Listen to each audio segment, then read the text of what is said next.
सुनसान सड़कें, वीरान हवेली, जहां दूर दूर तक कोई दिखाई नहीं देता है। ऐसी जगह अपने आप में ही बहुत डरावनी देखने में लगती है और अगर उनसे जुड़ी कोई कहानी पता चल जाए तो उस जगह पर वापस जाने की हिम्मत नहीं होती। भारत के 10 सबसे भूतिया जगहों के बारे में आपने कुछ न कुछ तो जरूर सुन रखा होगा, लेकिन क्या उनके भूतिया होने के पीछे की कहानी आपको पता है? चलिए जानते हैं। कुलधारा गाँव, जैसलमेर। 200 साल, जी हाँ, 200 साल से भी ज्यादा के वक्त से ये गांव खाली पड़ा है। यहाँ के मिट्टी के घर, गलियारे, मंदिर सब टूटे और बंजर दिखते हैं। कहा जाता है कि इस गांव को पलीवाल ब्राह्मणों ने बसाया था और वहाँ के राजा सलीम सिंह को अपनी क्रूरता के लिए जाना जाता था।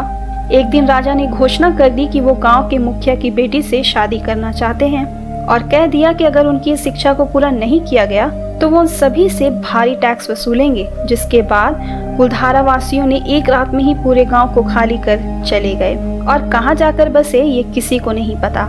लेकिन जाने से पहले उन लोगों ने श्राप दिया था कि कोई भी यहाँ दोबारा रह नहीं पाएगा और वाकई में यहाँ दोबारा कोई बस नहीं सका। दिल्ली की पैरानॉर्मल सोसाइटी की एक टीम यहाँ रात को 12 घंटे से भी ज्यादा का वक्त गुजारा और उन्होंने भी वहाँ असामान्य गतिविधियों को महसूस किया था। कईयों ने महसूस किया कि कोई उनके कंधों को थपथपा रहा है जबकि आसपास कोई नहीं था। कई आत्माओं ने तो अपना नाम उनके कानों में कहा। परछाइयाँ अलग अलग तरह की हरकतों को महसूस किया था जो उस जगह के भूतिया होने की पुष्टि करता है। National library, Kolkata. जिंदगी और परंपराओं से भरा कोलकाता कई सारे भूतियाओं जगहों के लिए भी मशहूर है और नेशनल लाइब्रेरी उनमें से एक। ब्रिटिश राज के दौर में कोलकाता भारत का कैपिटल हुआ करता था और हर बिल्डिंग की तरह ये national library east India company के गवर्नर जनरल वॉरेन हेस्टिंग का आशियाना हुआ करता था। यहाँ के लोगों की माने तो ये आज भी रात में यहाँ घूमते हैं। उनकी धुंधली सी परछाई अक्सर दीवार में पड़ती दिखती है, लेकिन ऐसा नहीं है कि उसका मकसद लोगों को डराना या उन पर हमला करना है, बल्कि वो एक ब्लैक ब्यूरो नाम की कागज को यहाँ ढूंढते हैं जो उन्हें हाउस ऑफ कॉमन्स में बेगुनाह साबित करने के लिए एक सबूत होगा। हालांकि उनकी मृत्यु के बाद उन पर लगे सभी इल्जाम को हटा दिया गया था, लेकिन वो आज भी इस कागजात को ढूंढ रहे हैं। रात में गार्ड यहाँ बिना हनुमान चालीसा के पहरेदारी नहीं करते, लेकिन डरावनी घटनाओं की वारदात इतनी बढ़ गई कि साल 2010 में ASI के कंजर्वेशन इंजीनियर्स ने जब इस बिल्डिंग को जांच पड़ताल की तो उन्हें इस 250 साल पुराने बिल्डिंग में एक गुप्त कमरा मिला जो कई दशकों से बंद पड़ा था। और ताजुब की बात तो ये है कि इस कमरे में ना कोई खिड़की है ना ही कोई दरवाजा, और जब इसे तोड़कर खोला गया तो वहाँ कंकाल और खजाने थे। कंकाल किसकी ये पता नहीं। Tunnel number 33, Shimla.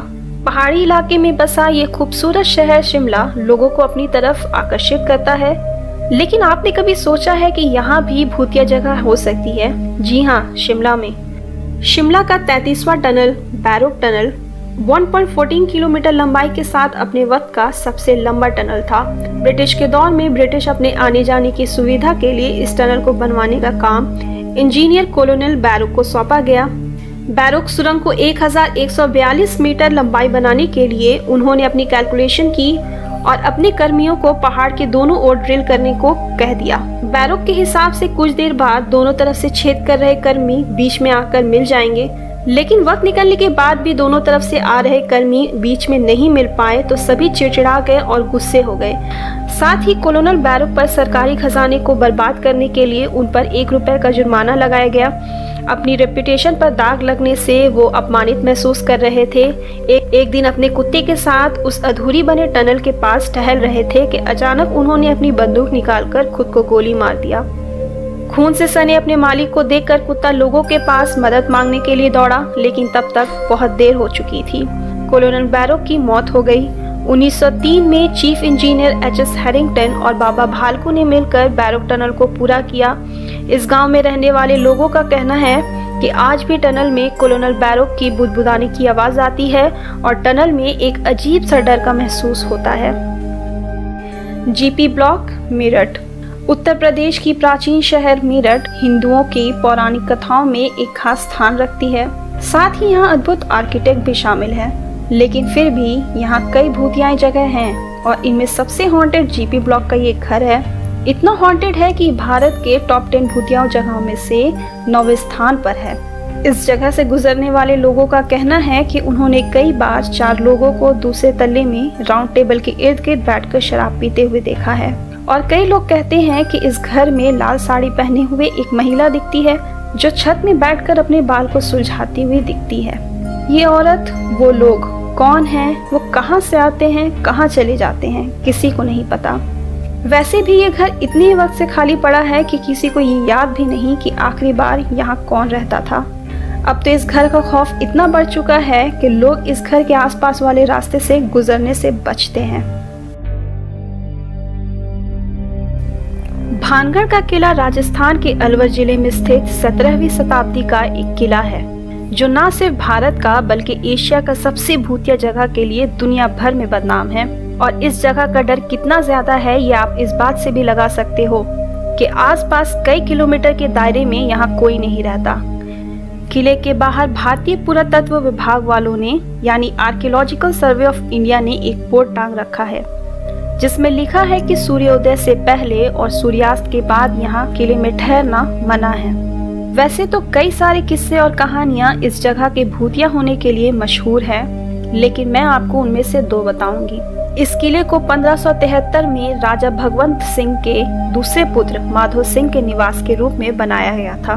पहली कहानी ये कहती है कि इस शहर को बनाने के लिए इस जगह पर ध्यान करने वाले तपस्वी गुरु बालूनाथ ने मंजूरी दी थी, लेकिन उन्होंने कहा था कि अगर महल की छाया तपस्वी पर पड़ेगी तो पूरा राज्य तहस नहस हो जाएगा। जिसके बाद राजा ने अपनी पूरी संपत्ति और ताकत से इस किले का निर्माण कराना शुरू किया और किले के निर्माण में वो इतना व्यस्त हो गए थे कि उनके दिमाग से तपस्वी की बात निकल चुकी थी और आखिरकार किले की परछाई तपस्वी पर पड़ गई और कहे के अनुसार पूरा का पूरा भानगढ़ तबाह हो गया। दूसरी कहानी, भानगढ़ का किला जितना खूबसूरत है इसका अतीत उतना ही डरावना। इस किले में एक 18 वर्षीय एक बहुत ही सुंदर राजकुमारी रहती थी। इनकी खूबसूरती भानगढ़ जिले में हमेशा चर्चा का विषय बनी रहती थी। दूर दूर से राजाओं और राजकुमारों का राजकुमारी के लिए विवाह का प्रस्ताव आता था। एक दिन राजकुमारी बाजार में इत्र की दुकान पर जाती हैं और उनकी खुशबुओं को जांच कर रही होती हैं, जहां सिंधु सेवर नाम का तांत्रिक उन्हें लगातार निहार रहा होता है और उन्हें ये शक हो जाता है सिंधु सेवर उसी राज्य का निवासी था और साथ ही साथ वो काले जादू में उसने महारत हासिल की हुई थी। लोगों का कहना है कि सिंधु सेवर राजकुमारी को दिल ही दिल में पसंद करता था और उन्हें हासिल करने के लिए वो किसी भी हद तक जा सकता था, जिसके लिए उसने अपनी काले जादू का इस्तेमाल किया। उसने इत्र की बोतल में काला जादू कर दिया जिसे सूंघते ही राजकुमारी साधु के पीछे पड़ जाती, लेकिन राजकुमारी को इस बात की भनक लग गई और उसने पास पड़े चट्टान पर उस बोतल को पटक दिया, जिसके कारण बोतल टूट गया और पूरा का पूरा इत्र पत्थर में फैल गया और काले जादू का असर चट्टान पर हो गया, जिसके बाद वो चट्टान तांत्रिक के पीछे पड़ गया और उसे कुचल दिया और उसके बाद उसके मौके पर ही मौत हो गई। लेकिन मरने से पहले उसने ये श्राप दिया था कि जल्द ही इस किले में रहने वाले सभी लोगों की मृत्यु हो जाएगी और सभी की आत्मा वहाँ हमेशा के लिए कैद रहेगी। श्राप देने के कुछ महीने बाद ही भानगढ़ और अजबगढ़ में भयंकर युद्ध हुआ, जिससे सभी लोगों के साथ साथ रानी रत्नावती की भी मृत्यु हो गई और आज भी यहाँ इनकी आत्माएं भटकती हैं, जिसके बाद दूर दूर तक अब वहाँ कोई बस नहीं पाया है, जिस वजह से किला खंडर हो गया है। और आज भी अगर आप यहाँ अकेले रहोगे तो आपको तलवार की टकराने की आवाज, लोगों की चीखने और रोने की आवाजें सुनाई देंगी। नेशनल हाईवे 17 महाराष्ट्र और गोवा को जोड़ने वाली नेशनल हाईवे 17 भारत की सबसे ज्यादा हॉन्टेड नेशनल हाईवे है।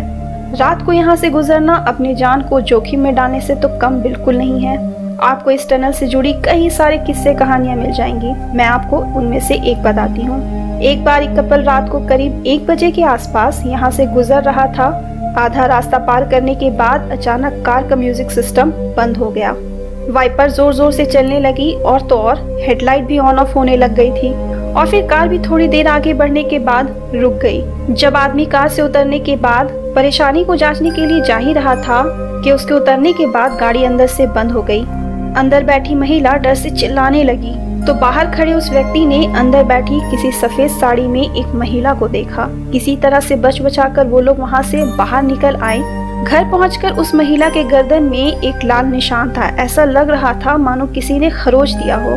कहा जाता है कि रात के वक्त यहाँ जगह जगह पर महिलाएं लिफ्ट मांगती हैं और अगर किसी ने भी लिफ्ट गलती से दे दी तो वो अगले दिन का सूरज देख नहीं पाता है। Mussoorie hotel Savoy. 1902 की गर्मियों में ये सवॉय होटल अंग्रेजों ने बनवाया था और खुलते के साथ ये कई ब्रिटिश ऑफिसर्स और सिविल सर्वेंट का मनपसंद ठहरने का जगह बन गया। यहाँ ठहरने वाले लोगों ने कई बार भूत देखने की बात कही है। कहा जाता है कि साल 1911 में एक फ्रांसिस गार्नेट नाम की ब्रिटिश महिला को अपने कमरे के अंदर मृत पाया जाता है, जो अंदर से बंद था, जिसके बाद कई दिनों तक इन्वेस्टिगेशन चलने के बाद भी ये पता नहीं लग पाया कि आखिर गार्नेट को जहर किसने दिया था। उनके पोस्टमार्टम रिपोर्ट के हिसाब से उनकी मृत्यु कई दिन पहले ही हो चुकी थी, लेकिन शरीर को देखकर लग रहा था कि उनकी मौत कुछ देर पहले ही हुई है। यहाँ तक कि जिस डॉक्टर ने गार्नेट की पोस्टमार्टम किया था उनकी भी अचानक से मृत्यु हो गई। इस होटल में ठहरने वाले लोगों का कहना है कि उन्होंने गार्नेट को बिल्कुल आमने सामने से देखा है और फिर वो तुरंत गायब हो जाती है। वैसे यहाँ गार्नेट के बाद किसी दूसरे व्यक्ति की मौत तो नहीं हुई। लोगों का कहना है कि वो अपने हत्यारे को ढूंढ रही हैं। मालचा महल, दिल्ली। मालचा महल की कहानी भूतिया तो नहीं कह सकते हैं, लेकिन दर्दनाक तो जरूर है। इस महल को सरकार की तरफ से अवध की राजकुमारी विलायत महल को दिया गया था, लेकिन इससे पहले कि वो वहां रहने आती, फिरोज शाह ने उस महल को कब्जा कर लिया। और बेचारी राजकुमारी की किस्मत तो देखिए, उनका विदेश का सारा संपत्ति को अंग्रेजों ने जब्त कर लिया था, जिस वजह से राजकुमारी अपने 2 बच्चों और एक कुत्ते के साथ बेघर सड़कों पर रहीं। अपनी महल को वापस पाने के लिए उन्होंने सरकार से लड़ाई लड़ी, लेकिन कुछ हासिल नहीं हुआ, जिसके विरोध में वो दिल्ली के एक रेलवे स्टेशन में उतरी और वहां के वीआईपी लॉन्च में कब्जा कर लिया, जहां वो अगले 9 साल तक रहीं। और आखिरकार उन्हें सफलता मिली और सरकार ने उन्हें उनका महल वापस कर दिया। जब वो महल वापस गई तो वहां का हाल बंजर हो चुका था, जिससे दुखी होकर अपने पास रखे हीरे की अंगूठी से उन्होंने हीरे निकालकर चूर कर उसे खा लिया और आत्महत्या कर ली और पीछे अपने 2 बच्चे, कुत्ते और थोड़ा बहुत सोने के साथ छोड़ गईं। ये जगह इतना अकेला और सन्नाटा है कि राजकुमारी के मरने के कई दिन बाद तक बच्चे अपनी माँ के मृत शरीर के साथ सटकर सोते थे। कुछ दिन बाद जब पता चला तो उनके मृत शरीर को वहीं मालचा महल में बाहर क्रियाक्रम कर दिया गया। वो बच्चे वहीं रहकर आज बड़े हो चुके हैं, लेकिन बात सबसे चौंकाने वाली तो ये है कि ये बच्चे आखिर अकेले उन्होंने खुद का ख्याल कैसे रखा, जिस जगह कोई बिजली, पानी, खाने पीने की कोई सुविधा तक नहीं थी। वो लोगों से बिल्कुल बात नहीं करते थे। उनका कुत्ता महल को लूटपाट से बचाता था। महल के बाहर एक बोर्ड टंगी है जिसमें लिखा है कि अगर इस जगह के आसपास किसी को देखा गया तो उसे गोली मार दी जाएगी। ब्रिजराज भवन पैलेस, कोटा, राजस्थान। राजस्थान तो वैसे ही अपनी लोकप्रिय किले और राजशाही महलों के लिए दुनिया भर के लोगों को अपनी ओर आकर्षित करता है, लेकिन भूतों का सामना करने वाले शौकीन लोग ये ब्रिजराज भवन पैलेस देखने जरूर आते हैं। इस पैलेस के ऊपर वाले हिस्से में मेजर चार्ल्स अपने 2 बेटों के साथ रहा करते थे, जिसे 1857 में भारतीय सिपाहियों ने घेर लिया और आत्मसमर्पण करने को कहा। सिपाहियों के लगातार चेतावनी देने के बाद उन्होंने 5 घंटे बाद समर्पण किया, लेकिन अंग्रेजों की गलत हरकतों की वजह से सिपाहियों में इतना गुस्सा भरा था कि मेजर चार्ल्स के सामने आते ही उन सिपाहियों ने तीनों को गोली मार दी और उनकी मृत्यु वहीं हो गई। जब सिपाही वहां से चले गए तो अंग्रेजों ने उन सभी शवों को पूरे सैन्य सम्मान के साथ कोटा के कब्रिस्तान में दफन कर दिया। कई दशकों को पार करते हुए पैलेस को 70 के दशक में सरकार ने पुनर्निर्मित किया और ये ब्रिजराज भवन पैलेस के नाम से जाना जाने लगा। वैसे तो बर्टन की भूत ने किसी को कोई नुकसान नहीं पहुंचाया है, लेकिन यहाँ काम करने वाले गार्डों का कहना है कि यहाँ अक्सर एक आदमी की आवाज को अंग्रेजी में बोलते हुए सुना गया है। रात में गार्डिंग के दौरान सोने या धूम्रपान करने पर मनाही की गई है और यदि कोई गार्ड गार्डिंग के दौरान सो जाता है तो बर्टन का भूत उसे थप्पड़ मारकर जगा देता है। और ऐसा 1, 2 या 3 गार्ड के साथ नहीं बल्कि कई गार्ड्स के साथ हुआ है।